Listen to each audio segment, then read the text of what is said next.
नमस्कार दोस्तों, मैं अखिलेश मिश्रा, आपके हिंदी विषय का अध्यापक। पिछले दिनों आपको मैंने भाषा पर वीडियो बनाया था और आज इसके आगे क्लास लेने जा रहा हूँ। पिछले भाग में आपको मानक भाषा तक बताया गया था, ठीक ना? और ठीक उसी के आगे आज बताऊँगा। तो आइए चलते हैं, आपको ले चलते हैं बोर्ड की तरफ। एक निर्देश आपको लिखना होगा।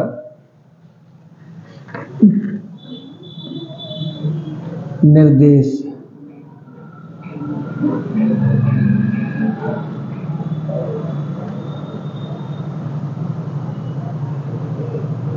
भारतीय संविधान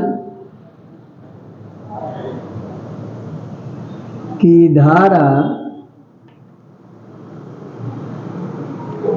भारतीय संविधान की धारा 343 के अंतर्गत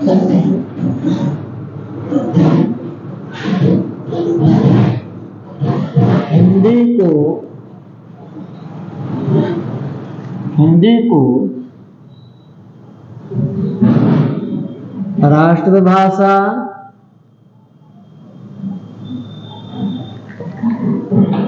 राजकीय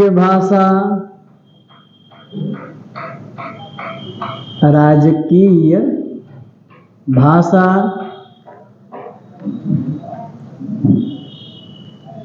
तथा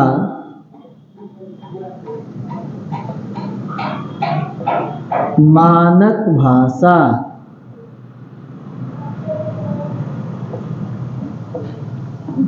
के रूप में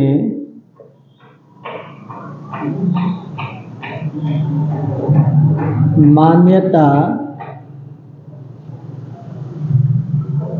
दिया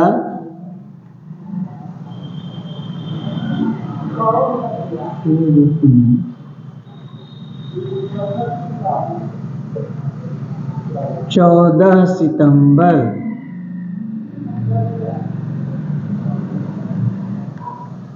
1949 ईस्वी को मान्यता दिया गया।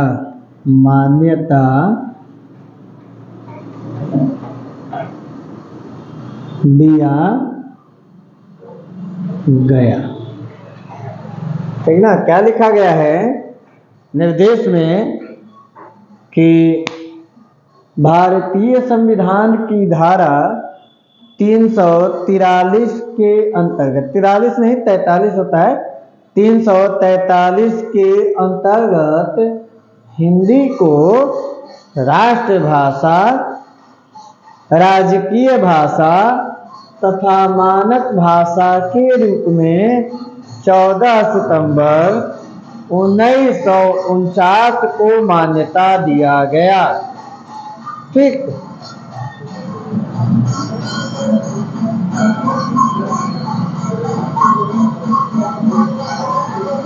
इसीलिए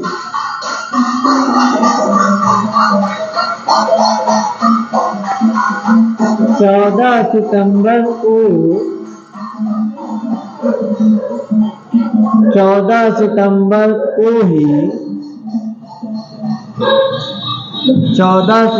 को ही पूरे भारत में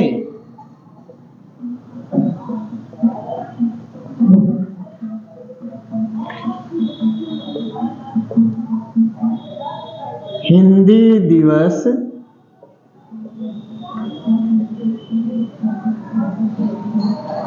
मनाया जाता है।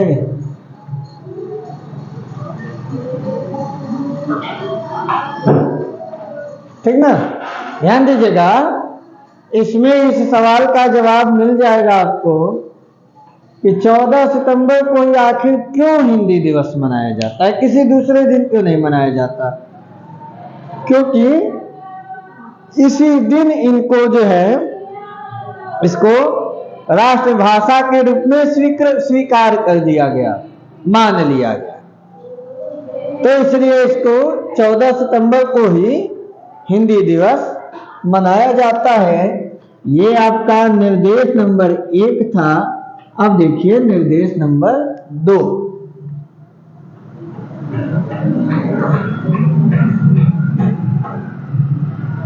10 जनवरी को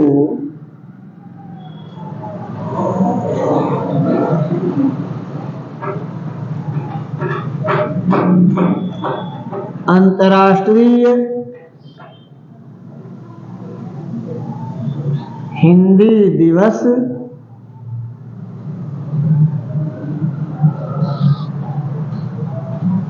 मनाया जाता है।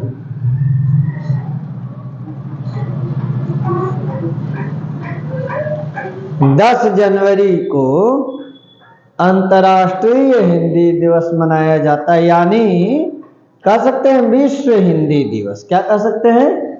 विश्व हिंदी दिवस। पूरे विश्व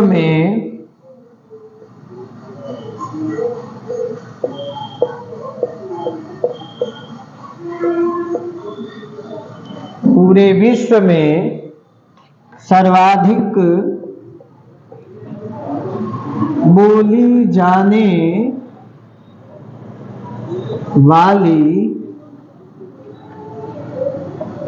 भाषाओं में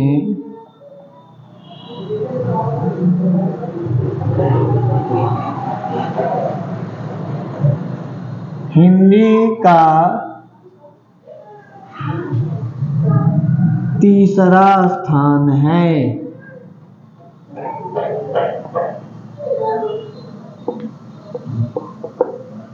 मतलब किसी एक जगह नहीं, ये कह सकते हैं कि पूरे विश्व में जितनी भी भाषाएं हम बोलते हैं, संसार में बोली जाती हैं, उनमें अगर सबसे अधिक कोई भाषा बोली जाती है और एक लिस्ट बना दें, टॉप 5 लिस्ट, तो उसमें तीसरे नंबर पर हिंदी आता है। कितने नंबर पर? तीसरे नंबर पर। पहले नंबर पर चाइनीज भाषा, और दूसरे नंबर पर इंग्लिश, और तीसरे नंबर पर हिंदी। ठीक, अब ध्यान दीजिए आपका तीसरा।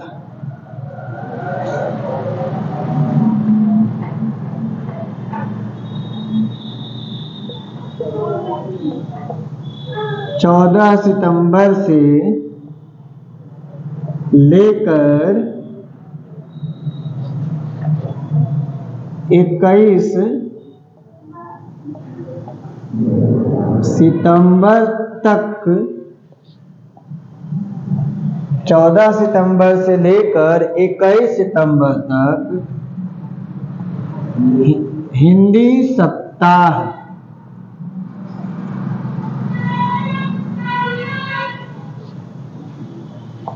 के रूप में, हिंदी सप्ताह के रूप में माना जाता है।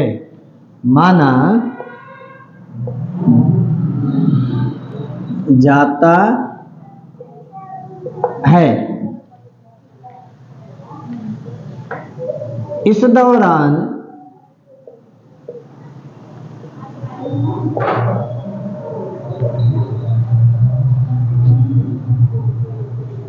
शैक्षिक संस्थानों द्वारा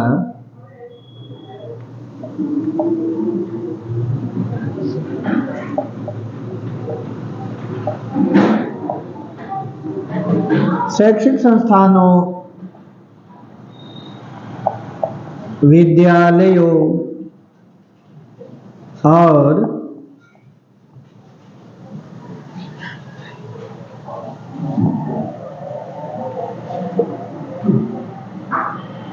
हिंदी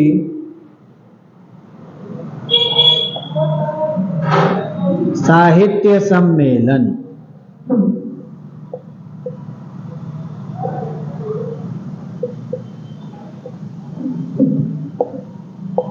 के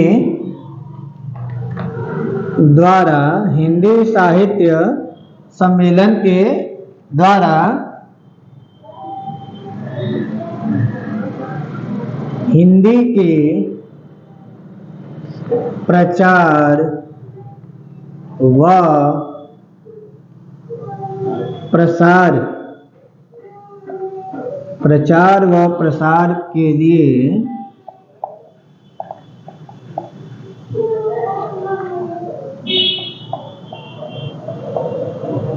सांस्कृतिक कार्यक्रमों का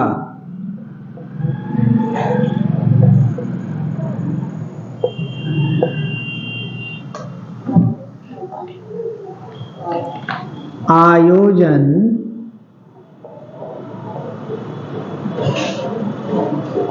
जगह जगह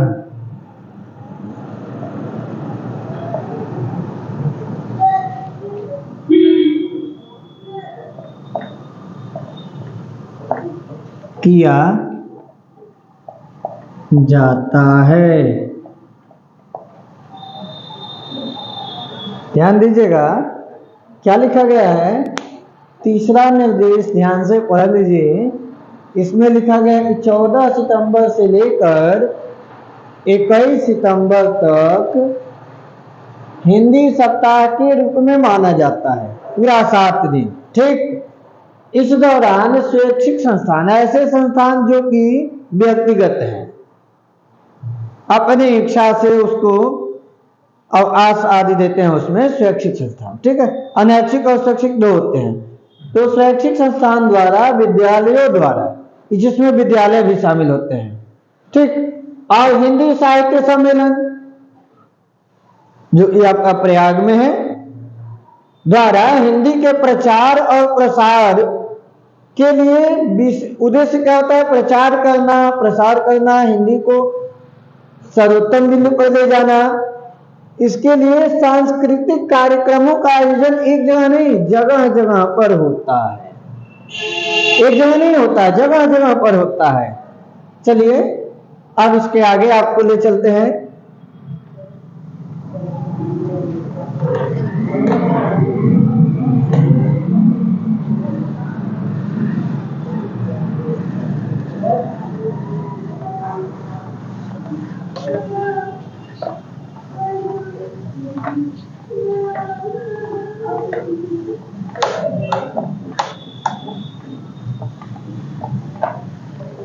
चार निर्देश हुए थे ना? 4 हुए थे या 3? 3। ये देखिए निर्देश नंबर 4,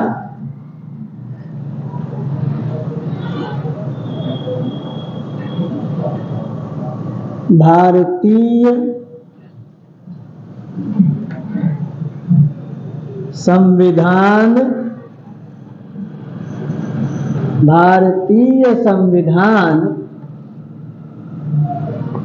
के 8वीं भारतीय संविधान की 8वीं अनुसूची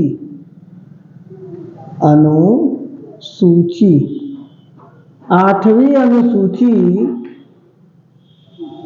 के अंतर्गत, भारतीय संविधान के 8वीं अनुसूची के अंतर्गत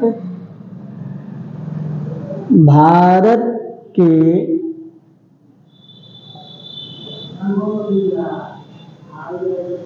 विभिन्न राज्यों में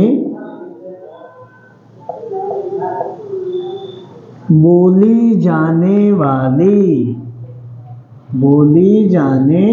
वाली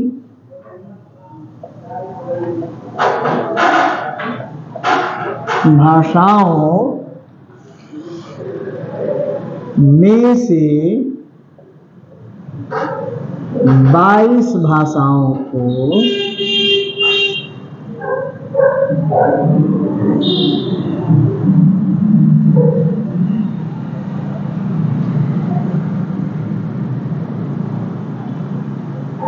मान्यता दिया गया। दिया गया, जो निम्न है। ध्यान दीजिएगा, अब ये संविधान में है, ये चीज क्या है, मैं अपने मन से नहीं बता रहा हूं, इन सारी बातों आज संविधान में उल्लेख मिलता है। ठीक है, क्या लिखा गया, भारतीय संविधान की 8वीं अनुसूची के अंतर्गत, याद रखिएगा ये चीज, 8वीं अनुसूची में इसको जगह मिला है। ठीक, 8वीं अनुसूची के अंतर्गत भारत के विभिन्न राज्यों में बोली जाने वाली 22 भाषाओं में से 22 भाषाओं को मान्यता प्रदान किया गया। मान्यता प्राप्त 22 भाषाएं। हो सकता है सवाल पूछा जाए कि कौन, मतलब कितनी भाषाओं को भारत में मान्यता प्राप्त है, तो जान जाइए भारत में 22 भाषाओं को मान्यता प्राप्त है। उन सब का नाम मैं आपको बता रहा हूं।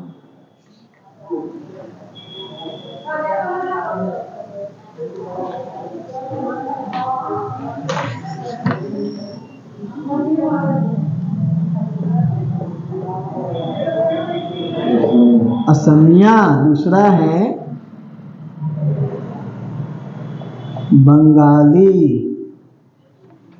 तीसरा है, बोडो। ठीक है, असमिया, बंगाली, बोडो,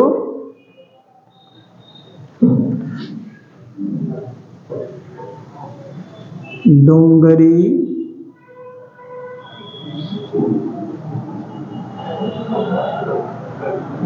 गुजराती, हिंदी।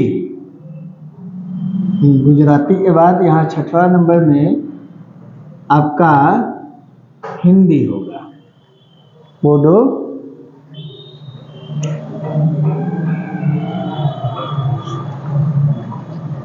7वां नंबर में कश्मीरी,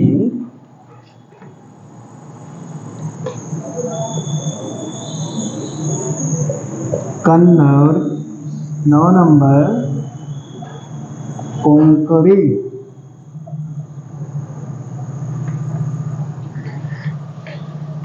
कन्नड़, कोंकणी,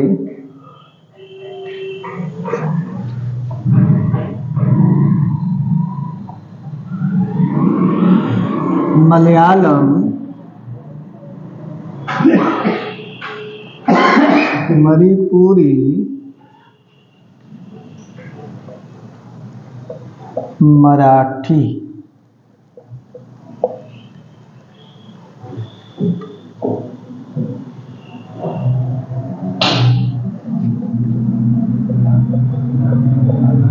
मैथिली।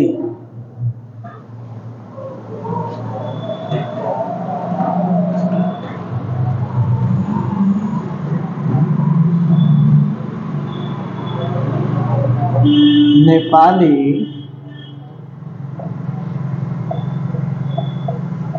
उड़िया,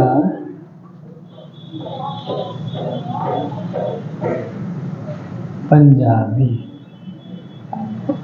नेपाली,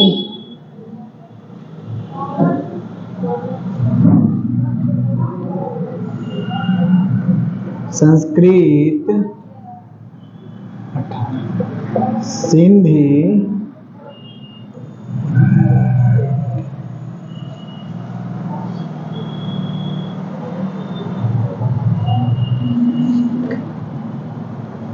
संथाली,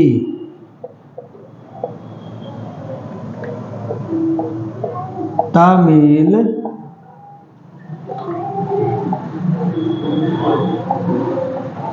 तेलुगु और 22 में है उर्दू। ध्यान दीजिए, इन 22 भाषाओं को मान्यता दिया गया है। भारत में ये भाषाएं मान्यता प्राप्त हैं, 22 भाषाएं। ठीक है, अब ध्यान दीजिए, आते हैं आपको निर्देश नंबर 5 पर लेकर। निर्देश नंबर 5,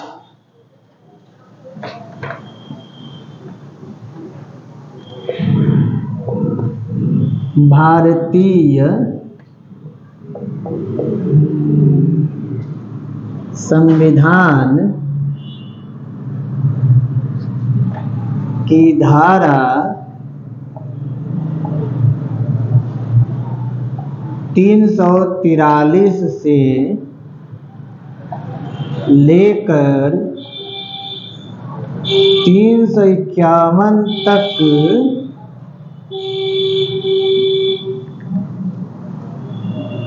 हिंदी भाषा का जिक्र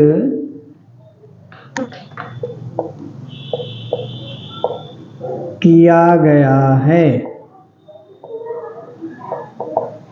ठीक ना, याद रखिएगा, कहीं कहीं पर हो सकता है ये सवाल पूछा जाए या पूछ दिया जाता भी है, किसी किसी परीक्षा में पूछा जाता है, तो इसीलिए मैं पॉइंट लगाकर एक एक बातों को आपको बता रहा हूं कि कहीं से भी आप जो है कंफ्यूज ना होने पाए। कहीं से भी एक एक पॉइंट आपको स्पष्ट बता दिया जा रहा है कि कहां से क्या दिक्कत आ रही है, कहां पर क्या बताया गया है।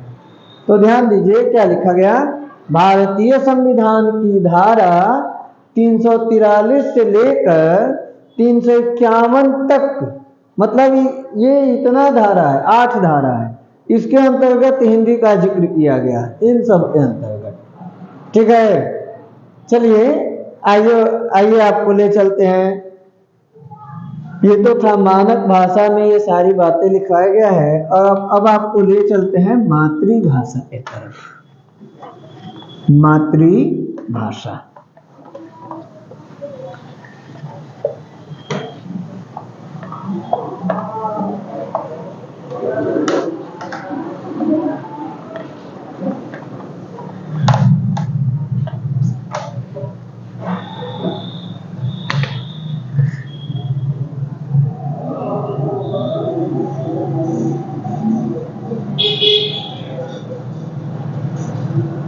मातृभाषा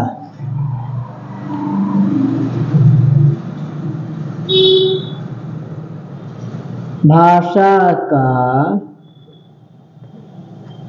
वह रूप जो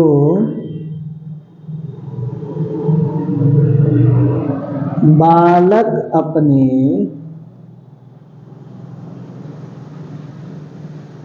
माता पिता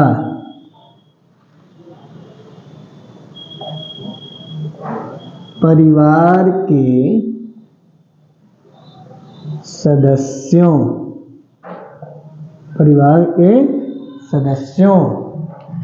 और अपने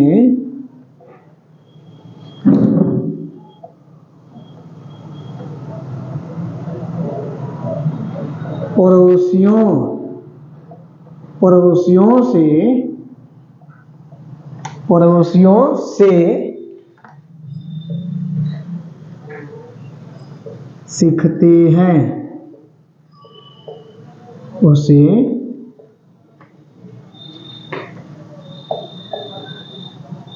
मातृभाषा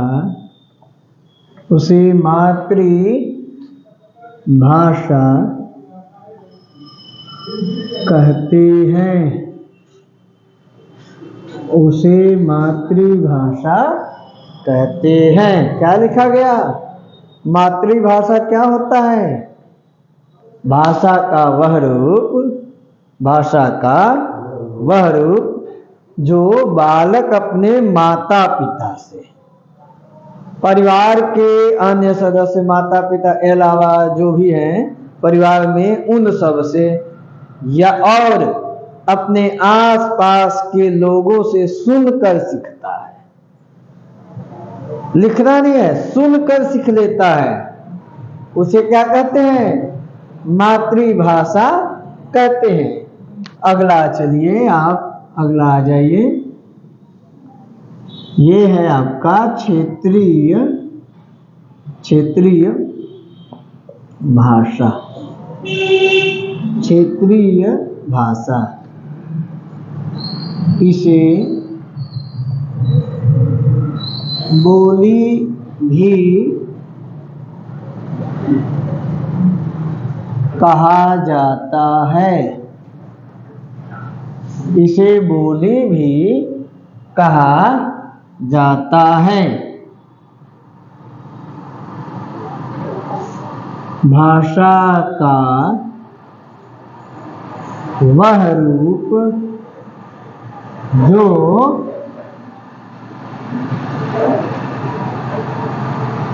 किसी छोटे से क्षेत्र भाग, छोटे से क्षेत्र या भाग में बोला जाता है, बोला जाता है, ठीक ना।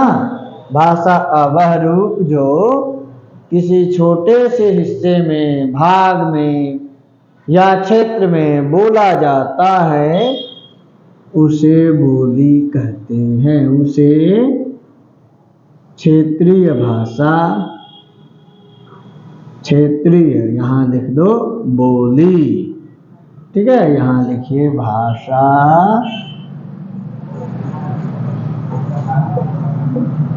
कहते हैं। आया समझ में क्या लिखा गया है? भाषा का सबसे पहले तो जान लो ये इसे बोली भी कहते हैं। इसका एक नाम है बोली, किसका नाम है? क्षेत्रीय भाषा का, ठीक। और लिखा गया कि भाषा का वह रूप जो किसी छोटे से भाग में, छोटे से क्षेत्र में, जगह में बोला जाता है उसे बोली कहते हैं। उसे क्या कहते हैं? उसे बोली कहते हैं, ठीक। ये तो था आपका भाषा के बारे में जानकारी। शेष जानकारी आपको अगले भाग में दिया जाएगा।